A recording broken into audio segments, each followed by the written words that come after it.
Hola chicos, bienvenidos a una clase más del curso de biología. El día de hoy vamos a continuar con la temática de proteínas. Entonces vamos a iniciar. A ver, vamos a empezar recordando un poco, ¿ya? La clase pasada estábamos hablando sobre los monómeros de las proteínas, ¿no? ¿Quién es un monómero de la proteína? Es un aminoácido, ¿cierto? ¿Y cómo se une un aminoácido con otro aminoácido? Se unen mediante el enlace peptídico. Entonces, con esto quiero partir a un término, lo cual viene a ser péptido. Cuando ustedes escuchan la palabra péptido, esto hace referencia a una molécula que está formada por la unión de aminoácidos. Eso viene a ser péptido. Y van a haber tres tipos de péptido. Puede ser un oligopéptido, puede ser un polipéptido o puede ser una proteína. Hablamos de oligopéptido cuando la molécula está formada de 2 a 9 aminoácidos. Hablamos de polipéptido cuando la molécula está formada de 10 a 50 aminoácidos. Y decimos que es una proteína, ¿no? Una proteína ya viene a ser una molécula más grande. ¿Por qué? Porque está formada por más de 50 aminoácidos. ¿De acuerdo? Es decir, está formada a partir de 51 aminoácidos, ¿no? Entonces, si una proteína tiene 51 aminoácidos, vendría a ser una proteína pequeña, ¿cierto? Una proteína chiquita. ¿Y quién es la proteína más chiquita? ¿Quién es la proteína más pequeña? Viene a ser la insulina. ¿Por qué? Porque es la proteína que está formada por 51 aminoácidos. Entonces, si les pregunto, ¿qué viene a ser una proteína? Viene a ser un péptido, ¿no? ¿Por qué? Porque un péptido viene a ser una molécula formada por la unión de aminoácidos. ¿Ya? Entonces, quiero que quede claro la definición de qué es un péptido. Ahora sí, vamos a ver, chicos. Vamos a empezar viendo la estructura de las proteínas. Las proteínas pueden tener 4 estructuras: estructura primaria, estructura secundaria, estructura terciaria y la estructura cuaternaria. Vamos a empezar viendo a la estructura primaria. La estructura primaria viene a ser una secuencia lineal de aminoácidos. Ya viene a ser una secuencia lineal. ¿Cómo así? En otras palabras, viene a ser una cadena larga que está formada por la unión de varios aminoácidos. Y estos aminoácidos, ustedes saben que se están uniendo ¿por quién? Se están uniendo gracias al enlace peptídico, ¿no? Ahora, la estructura primaria se caracteriza porque está determinada genéticamente. ¿Qué quiere decir eso? Es que lo va a determinar el gen que se encuentra en el núcleo de la célula, ¿no? El gen va a tener una información que va a decir cómo se tiene que sintetizar la estructura primaria de cierta proteína. ¿Por qué? Porque este gen va a tener la información en donde nos dice que esta estructura primaria, ¿no? Va a tener cuántos aminoácidos, o sea, el número de aminoácidos que debe contener esta secuencia, va a decir cuál es el orden que deben seguir los aminoácidos. Por ejemplo, ¿no? Puede empezar por glicina o quién sabe, por otro aminoácido como valina o la lisina, ¿no? Entonces, va a tener la información de decirnos por qué orden de aminoácido va a empezar y en qué orden va a seguir la secuencia. Y nos va a decir también, ¿no? ¿Qué tipos de aminoácido va a tener esta estructura primaria? Es por eso que se dice que está determinado genéticamente, porque la información se va a encontrar donde se encuentra en el ADN, ¿no? Se encuentra en el gen. Muy bien. Entonces, la estructura primaria, chicos, se caracteriza porque no tiene función. ¿Ya? Una proteína con estructura primaria no va a tener función, pero va a determinar la función para las siguientes estructuras, ¿ya? Cuando la proteína ya adquiera las siguientes estructuras.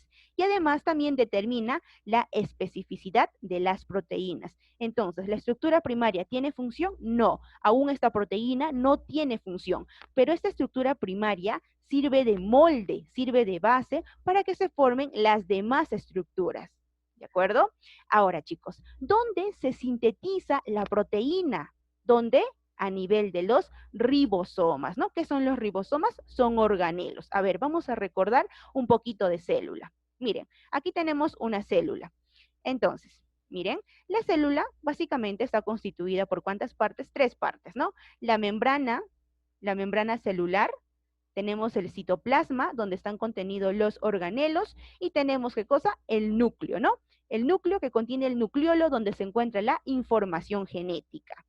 ¿Dónde están los ribosomas? Los ribosomas se encuentran aquí, en el retículo endoplasmático rugoso, ¿no? Los ribosomas son estos puntos de color marrón que ven, que están sobre el retículo endoplasmático rugoso. Ahí se encuentran los ribosomas, pero también los ribosomas están presentes ¿dónde? En el citoplasma. Entonces, ribosomas están presentes tanto en el citoplasma como en el retículo endoplasmático rugoso. Y son organelos que se encargan de llevar a cabo la síntesis de proteínas. ¿De acuerdo? Entonces, estos ribosomas van a sintetizar la estructura primaria de una proteína y cuando ya hayan finalizado de sintetizar dicha estructura, esta estructura primaria, ¿no? Esta cadena larga de aminoácidos,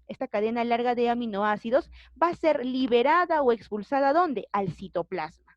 Y ustedes saben, chicos, que el citoplasma es fluido, en realidad. El citoplasma viene a ser un fluido. Como es un fluido, hay movimiento en el citoplasma, ¿de acuerdo? Hay un movimiento. Entonces, como esta cadena peptídica ha sido liberada y ya se encuentra en el citoplasma, entonces, debido a esto, la cadena polipeptídica va a empezar a adquirir una forma, de acuerdo al propio movimiento del fluido que hay en el citoplasma, ¿ya? Y puede adquirir dos formas.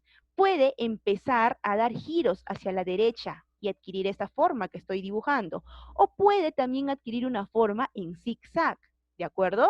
¿Ya? Entonces, estas formas se adquieren debido al movimiento, ¿no? Del fluido que hay en el citoplasma. ¿Ya? Mi cadena polipeptídica está adquiriendo dichas formas. Y cuando adquiere estas formas, ¿cómo se va a llamar? Ya se llama una estructura secundaria. Entonces, ¿qué viene a ser una estructura secundaria? Viene a ser el plegamiento espacial de la cadena polipeptídica. Y puede ser de dos formas, ¿no? Puede plegarse haciendo giros a la derecha. Y cuando hace giros a la derecha, va a adquirir un nombre. Va a adquirir un nombre esta estructura. Ahorita lo vamos a ver. O también la cadena polipeptídica puede adquirir una forma, pero yendo en zigzag, ¿de acuerdo? Puede ir en zigzag. Entonces, cuando la cadena polipeptídica hace giros a la derecha, miren, giros a la derecha, esta estructura se va a llamar alfa hélice. En cambio, cuando la cadena polipeptídica ha ido en forma de zigzag, se va a llamar a esta estructura beta hoja plegada, ¿ya? Porque está plegada, miren, está plegada, ¿no? En forma de zigzag. ¿Cómo se llama? Beta hoja plegada o también se llama beta laminar o beta hoja plegada, ¿ya?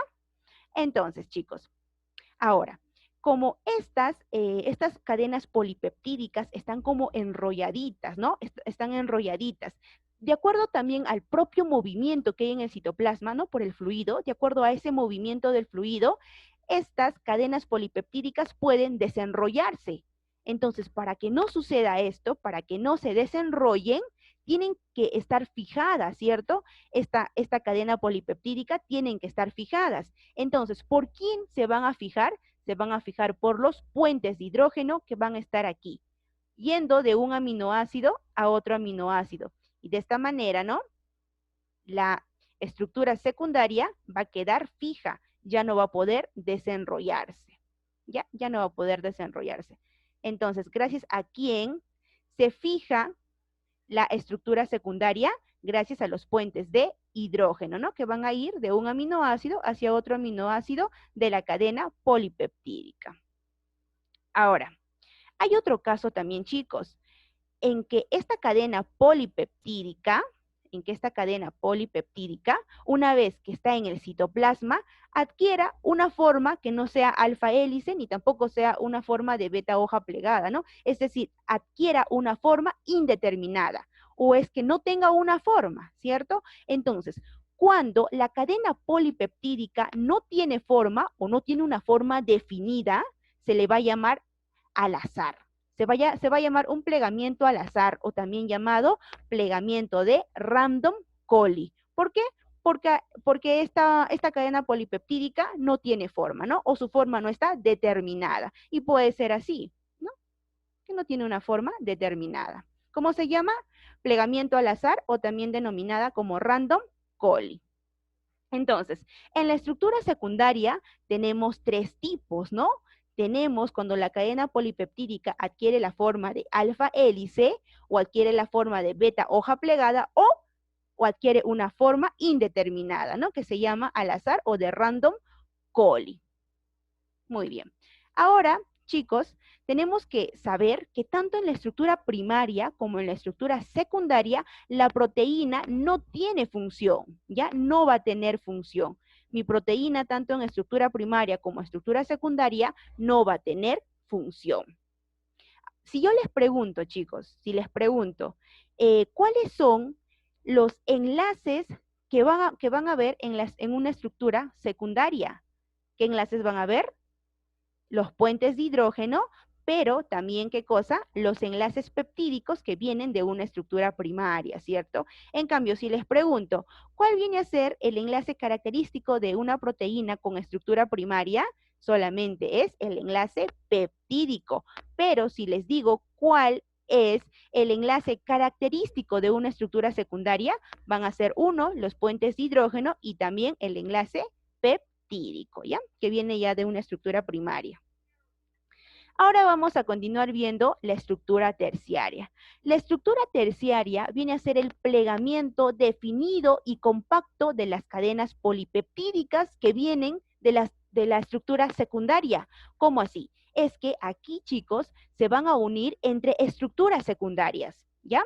Y se pueden unir entre puras alfas hélice, ¿no? O también se pueden unir entre puras beta hoja plegada, o se puede dar la unión de una alfa hélice con una beta hoja plegada, ¿cierto? Entonces, eso viene a ser una estructura terciaria, cuando las proteínas con estructura secundaria se unen, ¿ya? Se van a unir. La estructura terciaria se caracteriza porque esta va a depender de la presencia de aminoácidos que van a tener azufre en su composición. ¿Quiénes son estos aminoácidos? Cisteína y metionina, ¿cierto? ¿Y por qué va a depender de estos aminoácidos? Porque estos aminoácidos, como tienen azufre en su composición, estos azufres van a unirse, van a crear puentes, creando los puentes disulfuro, ¿ya? Supongamos que aquí, ¿no? Se encuentra una metionina, cisteína, metionina, cisteína, cisteína o metionina. Igual acá, ya cisteína, metionina. Como estos aminoácidos tienen azufre en su composición, ellos van a crear puentes, crean puentes. ¿Y cómo se van a llamar esos puentes? Se llaman los puentes disulfuros. Y de esta manera, una estructura secundaria con otra estructura secundaria se van a poder unir, ¿de acuerdo? Se unen gracias entonces a los puentes disulfuros que tienen, ¿qué cosa? Que tienen azufre los aminoácidos cisteína y metionina, ¿de acuerdo? Gracias a ellos entonces. Ahora, chicos, no quiere decir que las proteínas con estructura secundaria, o sea, se van a unir de forma lineal, una mirándose al frente de otra, no, sino que estas se van a unir en diferentes dimensiones. Y como se unen en diferentes dimensiones, al final van a formar todo un conglomerado, como pueden ver en la imagen. Y este conglomerado da la apariencia de una forma tridimensional, una forma en 3D.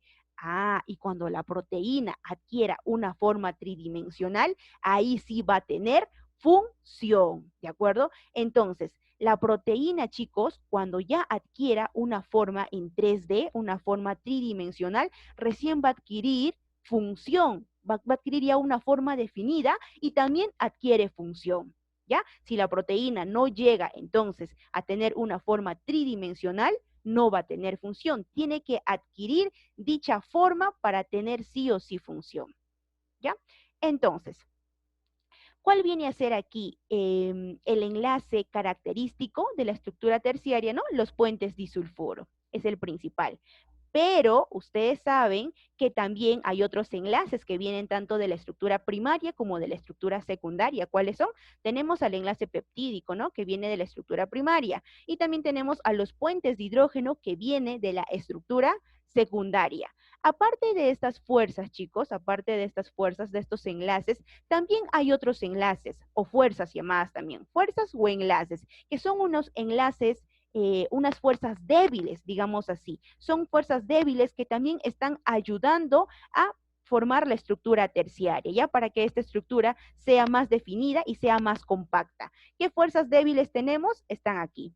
Tenemos a las fuerzas hidrófobas, a las fuerzas interjónicas, a las fuerzas de Van der Waals y a los puentes salinos. Entonces, ¿quiénes son las fuerzas débiles que ayudan a definir la estructura terciaria?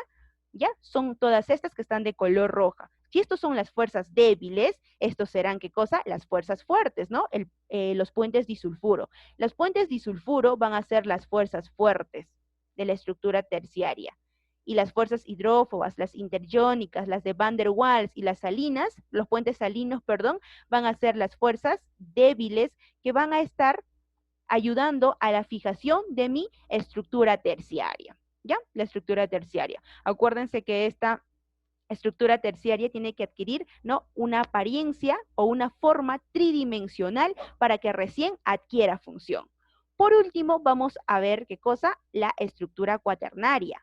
Ojo, chicos, las proteínas, la gran mayoría de las proteínas llegan a la estructura terciaria. Y una vez que llegan a la estructura terciaria, varias de las proteínas también se quedan como tal en la estructura terciaria, porque ya han adquirido función. Solo algunas de las proteínas van a pasar a una estructura cuaternaria. Solo algunas, ¿ya? La mayoría se queda en estructura terciaria porque ya han adquirido función. Entonces, una estructura cuaternaria viene a ser la interacción de proteínas con estructura terciaria.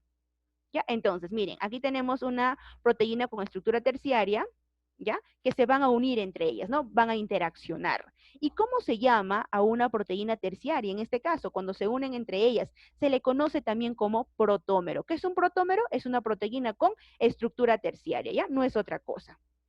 Entonces, a toda esta unión de protómeros, ¿no? A toda esta proteína con estructura cuaternaria, se le conoce como proteína oligomérica, ¿de acuerdo? Proteína oligomérica o una proteína también multimérica. Proteína oligomérica o proteína multimérica. Y se caracteriza porque va a tener una forma globular, ¿ya? Una forma globular.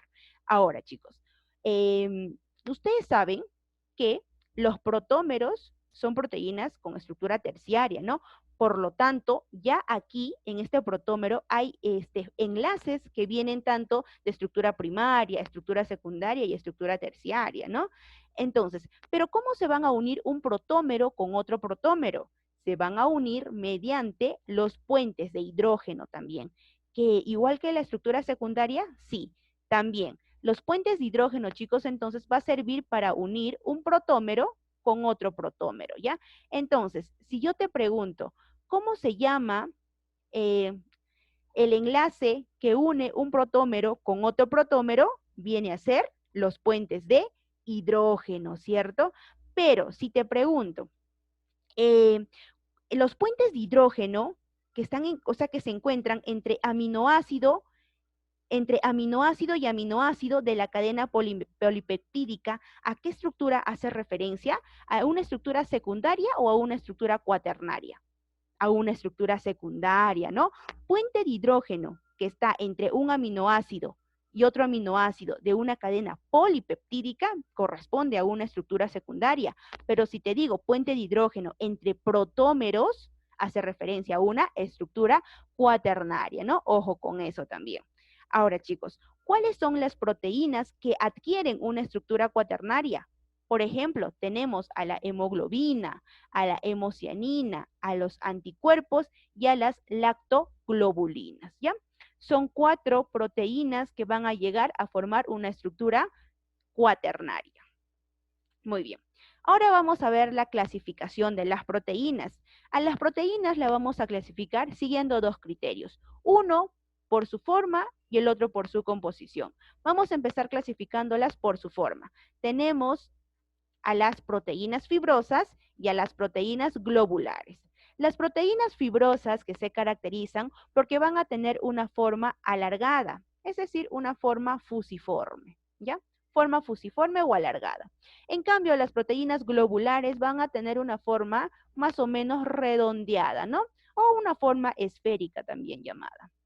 Las proteínas fibrosas se caracterizan porque son insolubles, es decir, no se pueden disolver en agua. En cambio, las proteínas globulares sí son solubles, sí se pueden disolver en el agua. Otra característica es que las proteínas fibrosas están formadas por un solo tipo de estructura secundaria, es decir, pueden estar formadas por la unión de puras alfa hélices o puras beta hoja plegada, pero jamás una alfa hélice con una beta hoja plegada. Solo va a tener un tipo de estructura secundaria. En cambio, las proteínas globulares sí van a estar formadas por 2 a más tipos de estructuras secundarias, ¿no? Es decir, aquí sí va a estar unida una alfa hélice con una beta hoja plegada, o puede ser también una alfa hélice con una estructura secundaria del plegamiento al azar, ¿no? La de random colli, que no tiene forma definida, ¿no? También. O puede ser una beta hoja plegada con un plegamiento de random colli.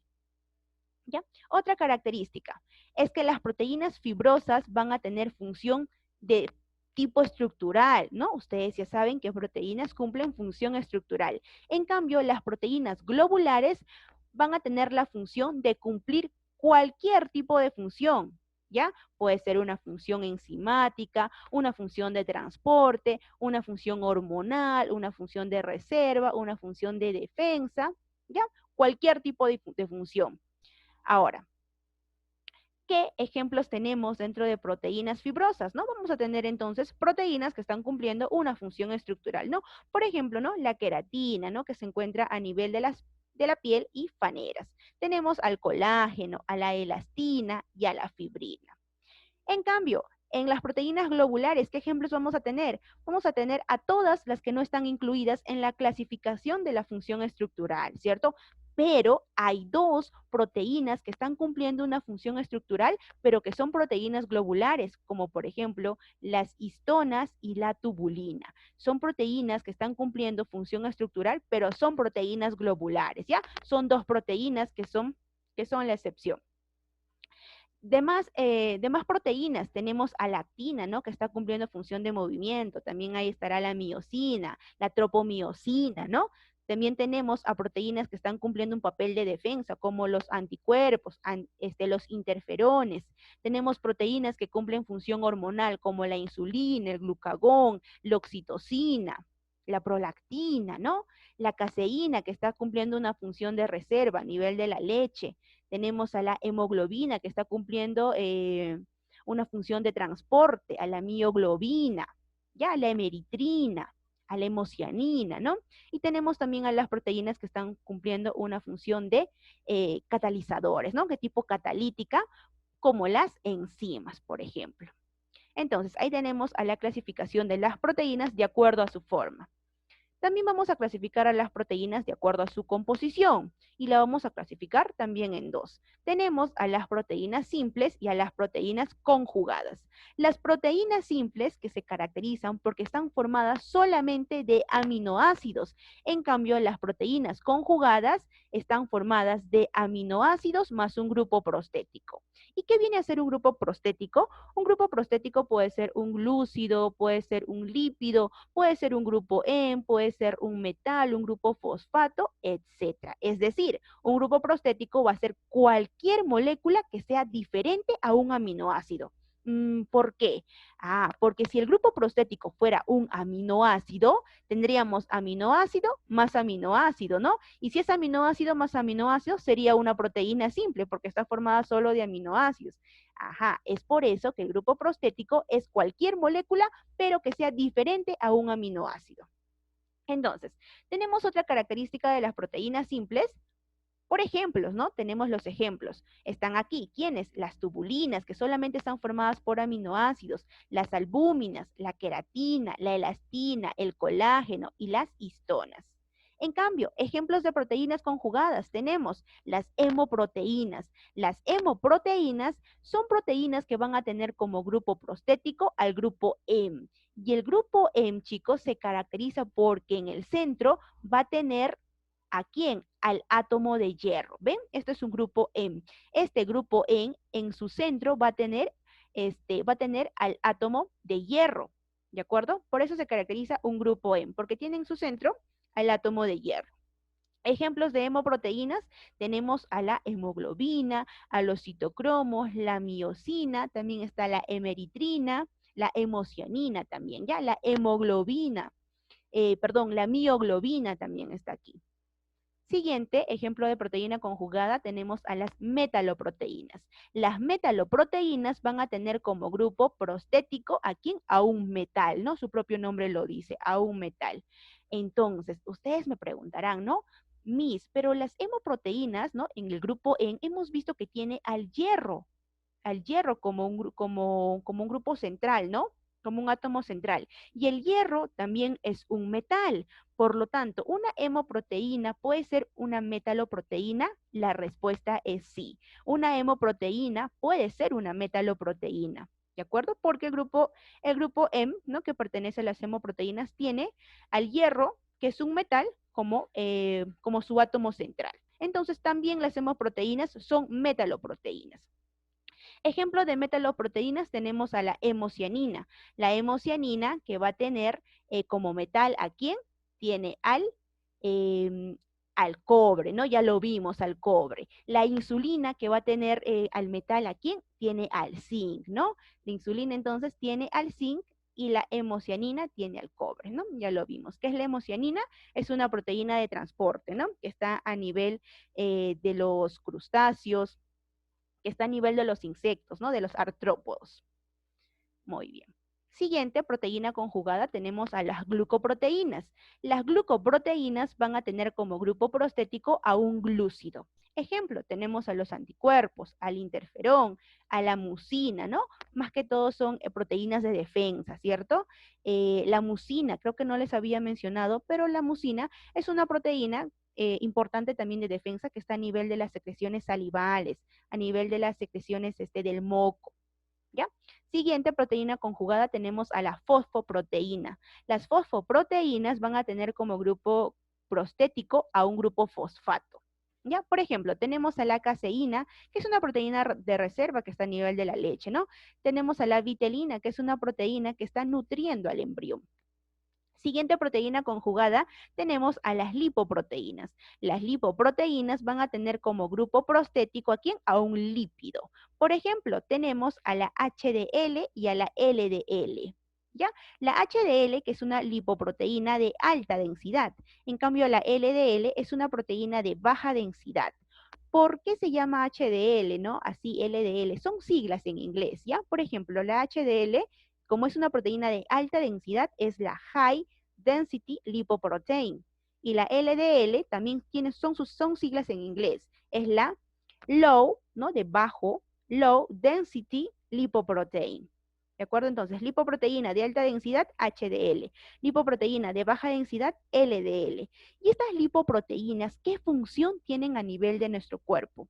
La función que cumplen estas lipoproteínas es de transportar ácidos grasos. La diferencia entre estas dos, la diferencia es que la HDL transporta ácidos grasos insaturados. En cambio, la LDL transporta ácidos grasos saturados. Es por eso que a la HDL se le conoce también como el colesterol bueno. En cambio, a la LDL se le conoce como el colesterol malo.